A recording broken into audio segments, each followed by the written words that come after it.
दोस्तों ये डेल्टा का एम सीरीज वीएफडी है 2.2 किलोवाट के लगभग। तो दोस्तों आज इसके बारे में बहुत कुछ बताने जा रहा हूँ। तो ये सबसे पहले मोड बटन है, इसका अप डाउन एरो है, रन बटन, स्टॉप बटन और एंटर प्रोग्राम को सेव वगैरह करने के लिए। तो मोड दबा दे P00 आ गया। P00 जो है वो source of frequency command, frequency के रिलेटिव जो पोर्ट के या कीपैड से अप डाउन फ्रिक्वेंसी वो सारे इससे होंगे। अभी यहाँ पे 4 एंटर करते, यहाँ पे 4 डाला हुआ है। 4 डाला हुआ है, इसका मतलब ये है कि ये जो कीपैड के ऊपर पोर्ट लगी हुई है ये काम करेगी यहाँ पे फ्रिक्वेंसी कम ज़्यादा करने के लिए।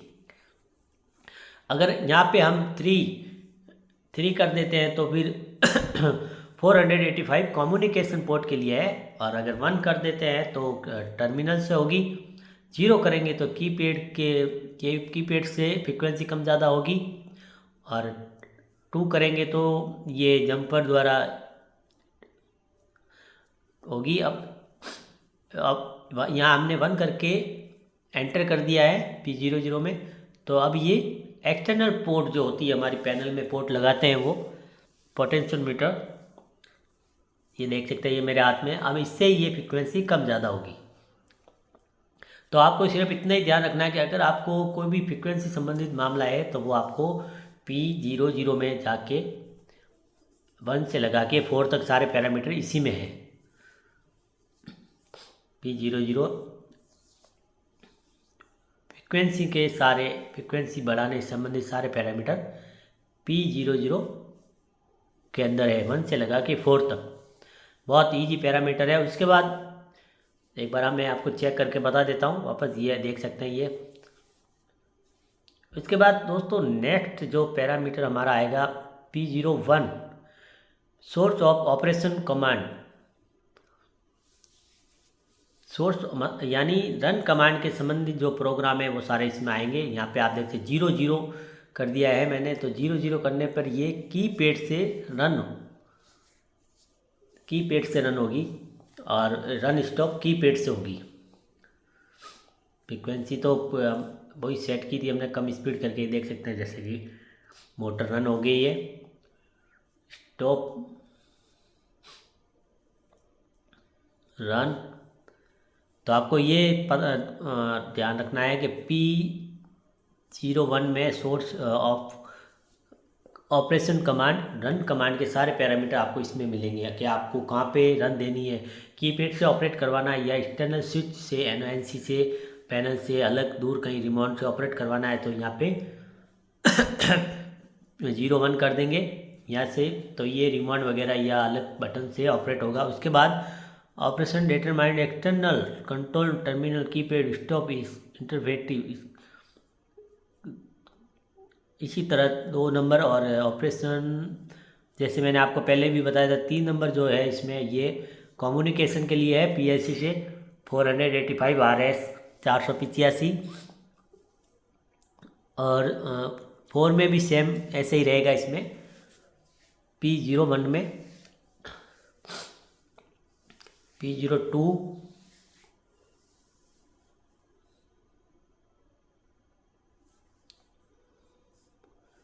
तो ये सारे रन के संबंधित पैरामीटर इसमें आएंगे।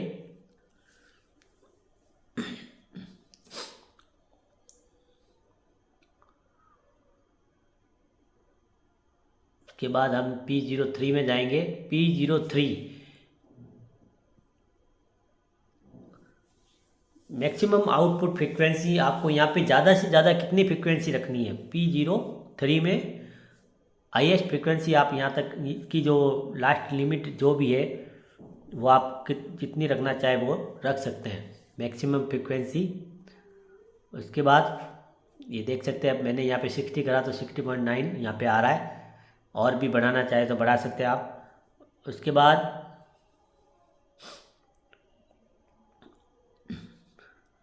वापस कम कर देते हैं।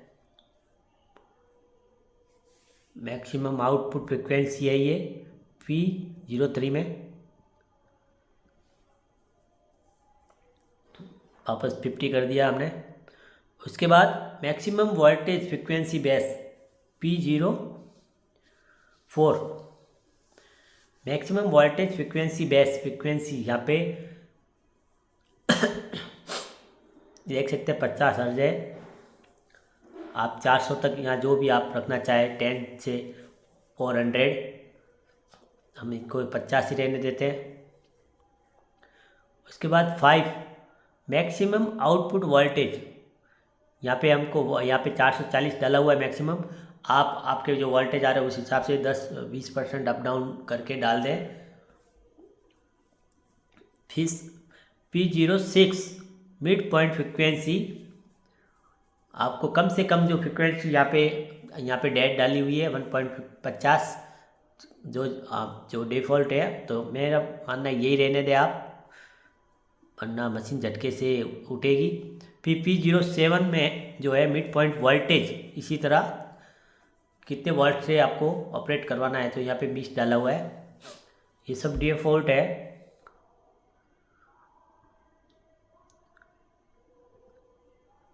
इसी तरह 7 में भी मिड पॉइंट वोल्टेज लगभग इसी तरह 8 और 9 मिनिमम आउटपुट फ्रिक्वेंसी और मिनिमम आउटपुट वोल्टेज,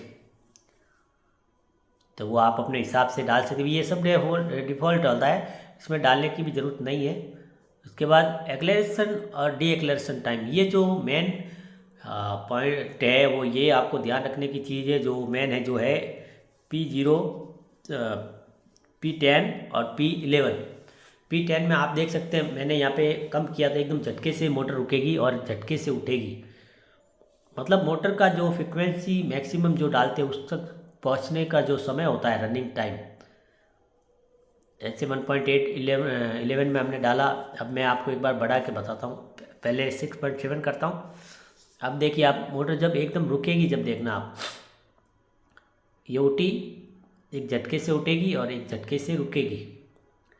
अगर इसको आपको थोड़ा स्मूथली करना है तो ये टाइमिंग आपको बढ़ाने पड़ेंगे दोनों, एक्लेरेशन और डी एक्लेरेशन। ये देखिए झटके से रुक रही है। तो हम P11 में जो कि मोटर का स्टॉपिंग टाइम है, यहाँ पे एक बार मैं आपको बढ़ा के बताता हूँ। यहाँ पे 13 कर दिया हमने, 13 कर दिया यहाँ पे 13। अब रन करेंगे, आप देख सकते हैं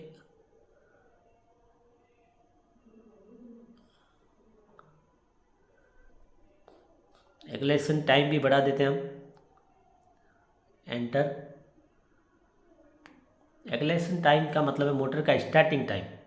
अब देखिए कितनी स्मूथली स्लोली ये अपनी स्पीड में पहुंचने में कम से कम 30 सेकंड जो हमने डाले वो लगेंगे। जो भी जितना टाइम डालेंगे उतना टाइम उस मैक्सिमम फ्रिक्वेंसी तक पहुंचने में इसको लगेगा।